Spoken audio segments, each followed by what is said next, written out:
Counterpoint. I am your host, James Just, and with me today is Alexander Vasquez of Capital City Radio himself.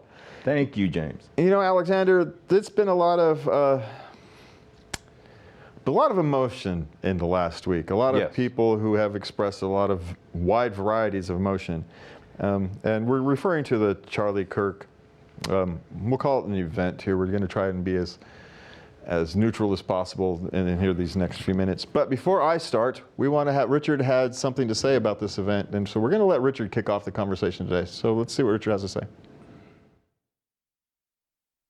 Hi, this is Richard Fields with this week's Report from the Fields. Tons of ink and hours of airtime have been spent on the September 10th assassination of Charlie Kirk of Turning Point. You've probably heard all the talking points.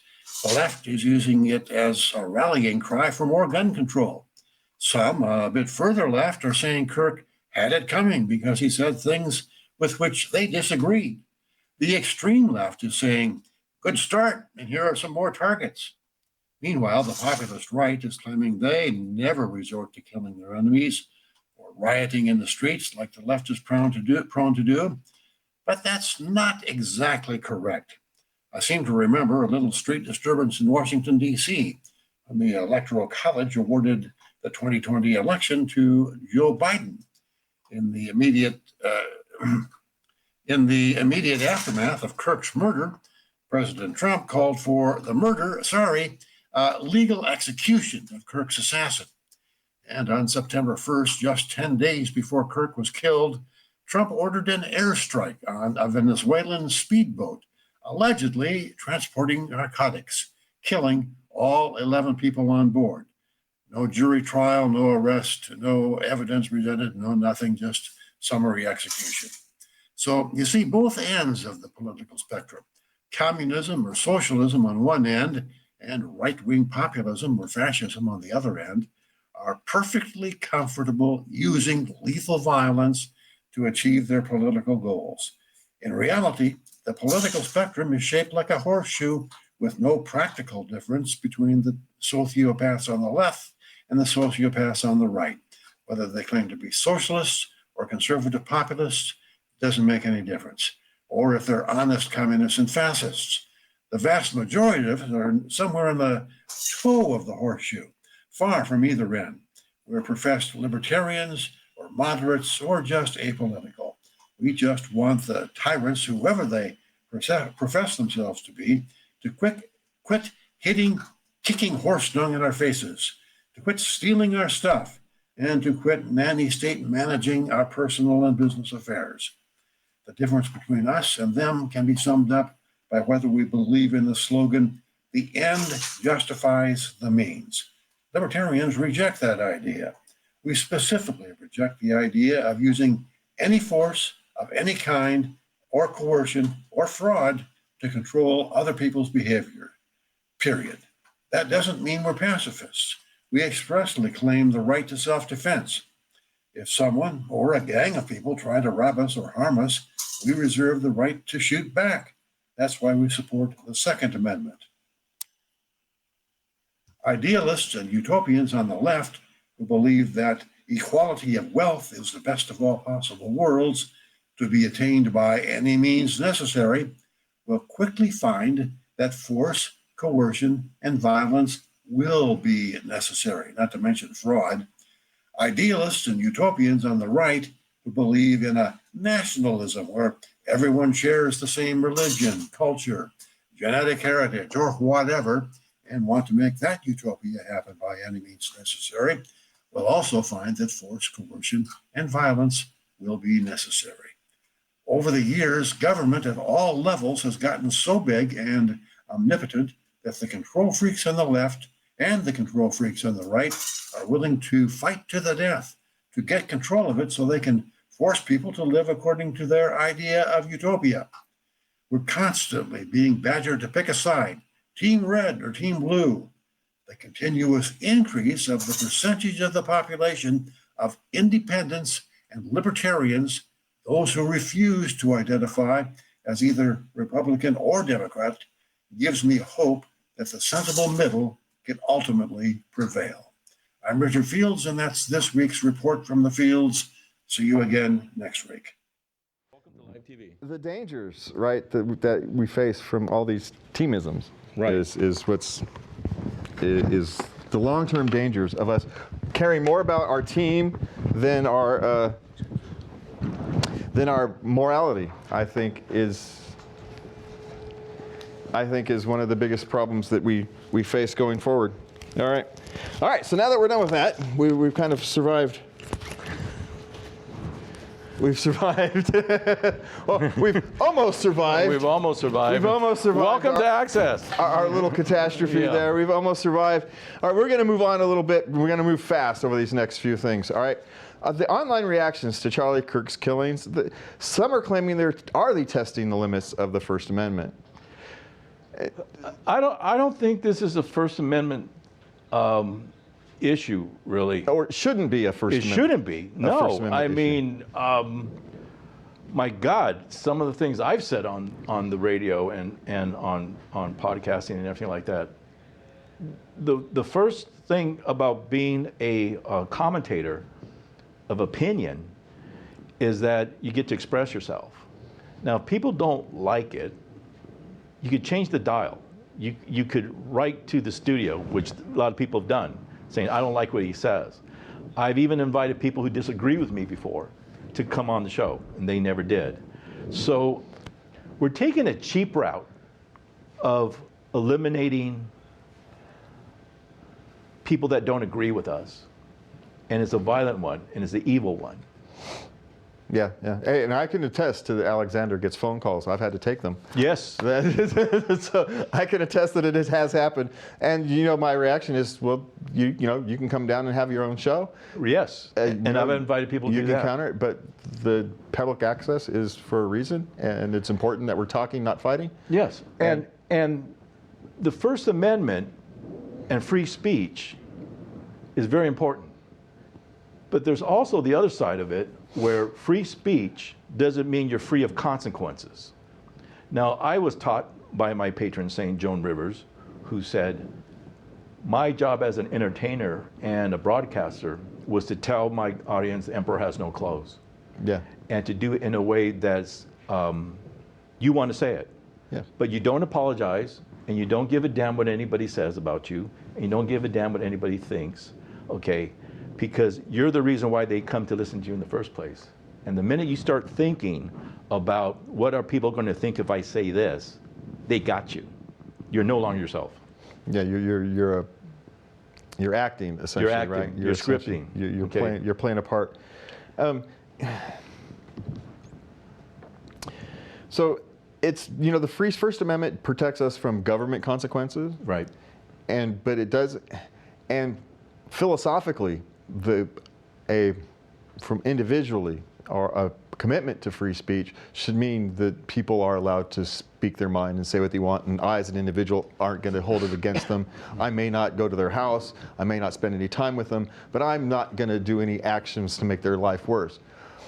But when it comes to businesses, which is going to bring us to our next topic here, businesses have this thing called marketing that they have to do. Yes. And if one of their employees has upset half of their customer base, you've got a responsibility to the rest of your employees and your customers to maybe consider moving on. Right. Well, even in cases like this, and I've never seen Jimmy Kimmel's show. Which is, we'll talk about that in a second, which is probably the real reason he got fired. We'll talk about the real reason he got fired in a minute. But even coming on Access, all right, there's certain responsibilities. FCC gives us rules. Yes. There's certain words I can't say on the radio or on podcasting and things like that, because now Spotify tells me what I can do and what I can't do. And when I signed up on that, I agreed to it. And I can't honestly, maturely say, no, you've taken away my free rights to do something, when I knew damn well I was putting the company at risk. Yeah. And that's not what I was signing up. Now, you could make an argument if you signed up under one conditions that, hey, you can free speech, you can say what you want, and then 2 years later they've changed that, Now, you could make an argument that, oh, okay, they've changed the rules on me, and so you can make an argument there. But yeah, and in terms of Jimmy Kimmel, let's be honest, Jimmy Kimmel was not, I listened to what he had actually said. It was relatively tame. Right. And I'm going, so you kind of look into this a little bit. His show was not making money. And so, that's going to keep him around. And so this is an opportunity for them to get out of his contract under just cause. And so he didn't get fired for what he said. He got fired because he doesn't have a big enough audience to pay the bills. Right. And they're using this as a way to get out of paying him at the end of his contract. Right. And that's what's really going on here. And they're just using this Charlie Kirk thing as an excuse. And they did it with Colbert. Yeah. You know, and they've done it with other people too. Well, Colbert was his contract was running out. They're just not re-signing him. Right. And just like, you know, if you're a quarterback of an NFL team and say, we're not re-signing you after this year, right. You didn't really getting fired. You're just not getting re-signed. Yeah. And with Kimmel's case, because I've seen the segment too, it was more like he was making a statement than trying to make a joke or something like that. And he does have writers. One thing about his show and Johnny Carson and all the other greats and everything like that, they have writers, and you cannot really improvise. You're not hired for that. You're hired to do what the writer said, and that's funny, and that's the bosses sign off on it, and you sign off it. And unless you're Johnny Carson. Unless you're yeah. But I mean, you're usually these things are usually rehearsed, and they're taped way before the show actually airs. So they had time to correct it or whatever, and they didn't. But it was really Disney that. Yeah. Well, we all know Disney's a cold-blooded, cold-hearted company. Mickey Mouse is not as innocent as he used to be. He found a way to save however much his contract was over the next few years, and they said, we're getting out of it because they're not paying the bills. Because what do we know from entertainment? That if you bring in the cash, they will put up with almost anything. Right. Right? They'll put up with, assaults. They'll put up with... Howard Stern. They'll put, Joe Rogan. As long as they're making money, they don't keep you around. Yes. And so the only reason they fired him is because he's not making money. Right. And they're just using he is not very talented from my. And he's not using an excuse. Yeah. Again, I have to be honest. I've never seen a show. I don't know that much about him. Yeah. Well, that's part of the problem, right? No one's watching late night TV anymore. No. And so they're just not making enough money to justify the expense. Right. And we've gone it before. This is. Look at this. Yeah. I mean, it costs money to run the studios. Yeah. And that level. Yeah. Is astronomical. With how many writers are in his room? How many producers do they have? So the future of late night TV is actually going to look more like this than it is like that. Right. Simply because of the economics. All right. So we're going to end this kind of segment about political violence and not on what do Americans really think about political violence. Now, this is a YouGov poll, and I am always very skeptical of the exact results of these YouGov polls. Historically, they are not very robust, shall I say. But it's a good conversation to have. Right. Because it's very interesting that we are seemingly having a growing percentage of the population willing to accept political violence for their cause. Now, if you ask them, can the other side make the same moral judgment? No, of course not. No. No. Only I get to be the moral judge of when violence is acceptable. You don't get to have that. Right. But there's this thing that comes with violence that people, I know, overlook. When someone commits a violent crime, like that young man who killed that insurance company executive in New York. Yeah. Shot him in the back. Mangini. Yeah, Mangini. Okay. The people cheered. The people cheer for that. But guess what? You cheered too loud. There's a thing called payback. And that's where we're at right now. And we're not just saying, okay, he died and everything like that. No, we're clapping, we're having a good time, and we want more. Yeah. Well, guess what? There's going to be people who are going to retaliate against you. And now you're going to have a little mini war. Well, it's not even just that. Let's go back to the French Revolution. You say payback, I say blowback, because the French Revolution killed more French revolutionaries than they killed the establishment. Mm-hmm. It was the average person who died, not the walking establishment. These things go off the rails exceedingly quickly. And so when your side says, oh, violence is justified, you have to understand that ultimately that violence will be brought to you. Yes, it'll come back to you. It will. There's no doubt about it. And whether it comes back in a form of I'm in jail and I end up like Jeffrey Epstein, okay? Yeah, okay, right. He hung himself. Sure, he did. That kind of. there's different kinds of justices. Yeah. And you see it in the prison system. And believe it or not, they have rules and regulations and their own moral code that there's nobody there to defend you. Yeah. Well, every action has an equal and opposite reaction. That's right. It's a fundamental rule of life, not just physics. Correct. Yes. And so that's the real danger here, is because these things can spiral out of control quickly. And so I implore all of us to recommit yourselves to peaceful politics. Very peaceful politics. Yes. Because remember, just like in sports, most of these athletes who get paid millions and millions of dollars, they lose a game. It's just a game. Yeah. Politics is just politics. Yeah. They go home to their families and become just like everybody else, and Right. they put on their uniform out in the next morning and go play a game. Politics is not worth losing your family and your friends. Yeah, the politicians are using you. All right, so we're moving on. Talk about politicians using people. Macron, Frenchies, yes. Well, France is having some serious problems about holding government together. This is like what, the fifth PM in 2 years? Fifth prime minister in 2 years. So we should take a good look at this guy because we may not see him by Christmas. He may be gone. Unfortunately, this guy will still be around. I mean, that's the real problem, right? Macron is, I can't say, how do you say moron in French? I don't know. I don't, there's something weird in the French politics, right? Nobody's happy in France. And yet, so somehow this guy keeps getting reelected. It's like the Gaul, you know? It's like everybody hates him, but they hate everybody else worse, so we keep ending up with Macron. Yeah, and their system of government kind of allows getting these French freaks, political freaks, and they just like feed on each other. It's almost like theater. You don't know if they're really serious because some of them are so outrageous. And you go, I can't take it seriously, but yet you'll have people, thousands and thousands of people outside protesting, and they'll wear the yellow vest. The yellow vest protest. The yellow then vest you get protest. The farmers protest. You got the speed camera protesters, and French people love to protest, but they don't really have a unified vision of what they're protesting. No. Sometimes they protest against the government overreach, and other times they protest that the government wants to raise the retirement age by a year. Well, that was the one that got me the most. Okay, I mean they were literally tearing up the French cities and everything like that. And I don't know if you knew why they did the yellow vest thing. It's because there's a law in France that you have to have a yellow vest. You have to have a yellow vest in your car. Yeah. Okay. Well, what the hell is that? Why do I need a yellow vest in my car? It's a law. Yeah, because if a car breaks down or there's an emergency, you have the tools. They want you safe. They want you to be safe. But you have to keep the yellow vest. You have to make sure all the stuff is in your. It's a whole kit that you have to keep in your car. It's not just the yellow vest. It's the size of a suitcase. It's about this big. It's a whole safety kit. It's kind of absurd.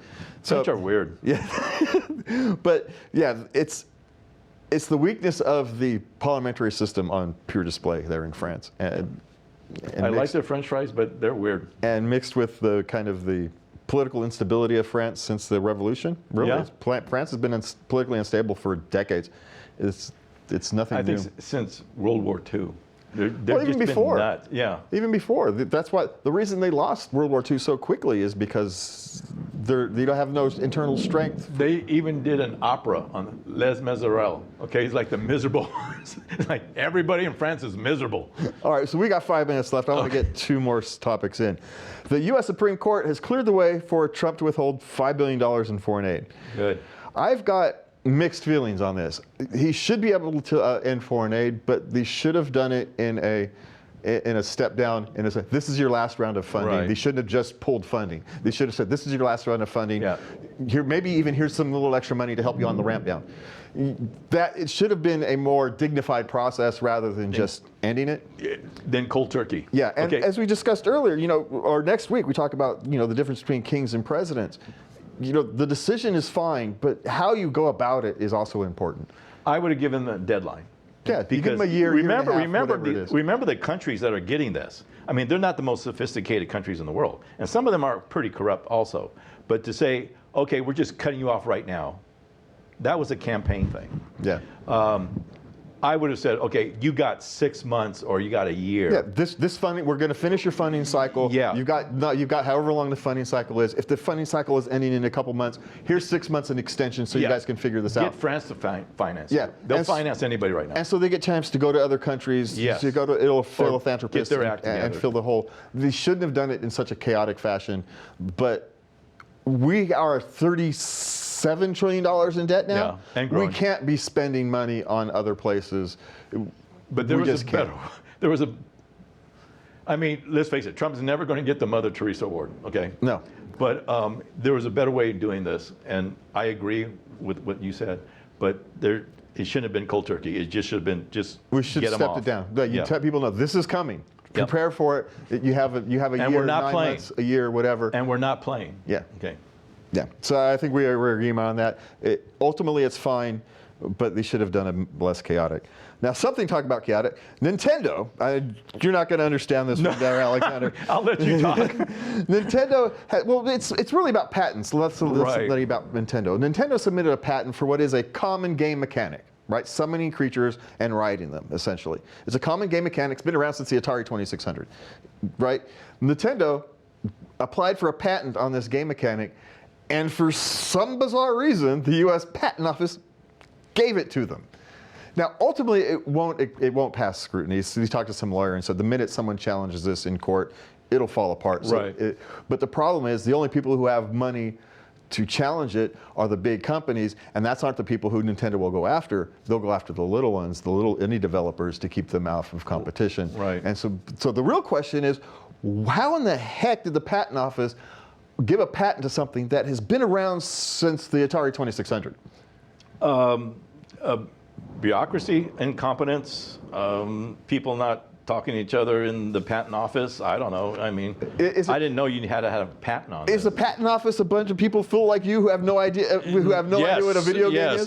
Yes, like clearly the person in the patent office never played a video game in their life. No, nothing. Like me, it would be I'm still playing with Pac-Man. But okay? here's the difference, Alexander. You would be smart enough to ask somebody.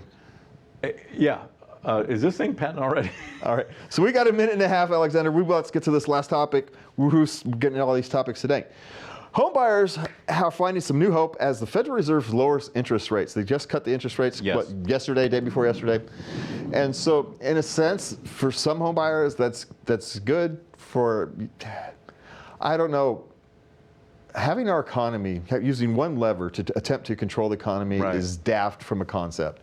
So I don't mind it, but at the same time, it's not going to really have a drastic change on anything. Not if you have an unstable job, and your credit's not that great. Or if you're trying to buy a $1 million shack in San Francisco, it's not going to help. But if you're marginal, if you're on the edge, it may push some into. I see this going to change the construction industry as far as building communities. Well, maybe it's more for developers that are going to, instead of the actual home buyer that's going to benefit. The developers getting that big loan up front is going to maybe easier, so therefore they can more easier build. They're not going to be these kind of houses that these developers are going to get with these lower rates. It's going to be something more simpler. Yeah, the kind of that people can actually afford. Not even the McMansions. It's going to be something like we used to get: smaller, more modest houses, more modest yards. Yeah, like I live, small 2-3 bedroom houses on a. This is not going to be Burlingame up here. Well, in a sense, that's a good thing. We need a better mix of housing.